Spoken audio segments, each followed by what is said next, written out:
दिनैहाय जोङो एक्चुअली 10 तारिखआव जोंहा इलेक्शन दं भुमखा समावबाय जोङो एलायन्स हिसाबै बिजेपि आरो इउपिपिएल जों ज' जानानै 15 जन जों केन्डिडेट होदों नमिनेट खालामदों आरो बे केन्डिडेट बिथांमोना जोंहा जोंनि बिटिसि चिफ प्रमद बर' आरो जोंना आसामनि मुख्यमन्त्री जोंना हिमन्त बिश्व सार बिथांमोननि मोनसे आशीर्बाद होनानै बे केन्डिडेटखौ होदों ओमफ्राय जोङो बेखौ माने दा नुनो थाङो जे रायजोफ्रा बे 15 जनखौबो माने बिराद गिदिर मार्जिनाव भट होनानै देरहाहोगोन होननानै जों खबर मोनदों आरो जों आसा खालामो जोंहा मोनसे भुल जादोंमोन बिनाखाथायाव जों जेनदों खिन्थु बिनाखाथायाव जोङो खुब खम भटआव 10टा 5टा भटआव देरहादों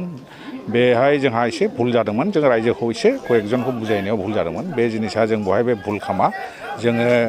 दाख्लै इलेक्शनावबो जोङो एलायन्स हिसाबै गेलेदोंमोन साबकाटा आरो नों माबायावबो जोंहा सराइबिलावबो जों सराइबिलावबो 15 जननि बिथोराव 15 जन देरहादों साबकाटायावबो जों देरहादों थिग बहायबो जों देरहागोन बेनि आगोलबो जों एलायन्सआव जोङो थामाहाटावबो गेलेदोंमोन थामाहाटावबो जों देरहाजोबदों 15 जनखौ ग्रामपुरावबो जों देरहाजोबदों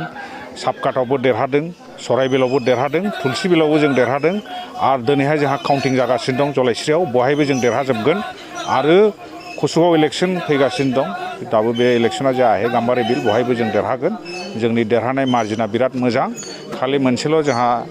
गोरोन्थि जालांदों बिनाखाथानिखौ नोंथांमोना मिन्थिगौ बे गोरोन्थिया जोंहा बहाय जानाय नङा जोङो बेखौनो फोरमायो जे जोंहा बे इलेक्शना मोनसे रायजोनि माने रायजोआ मा सानो बे जिनिसखौ जों नुनो मोनगासिनो दङ ओमफ्राय बे दा जोंहा एमपि इलेक्शनबो फैगौ बेनि उनाव एमसि इलेक्शनबो फैगोन दा बहायनो समबाय इलेक्शनाव जों हमनो हाबाय जों एमपि इलेक्शनाव जोङो जेखि केन्डिडेट जाया जोंनि केन्डिडेटआ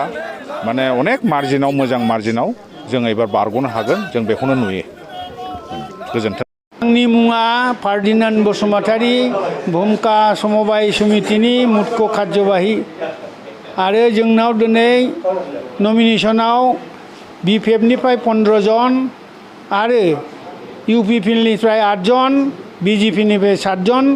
नमिनेसना सान्थि भाबै जानानै थांबाय फैगौ 10/6/2023 इं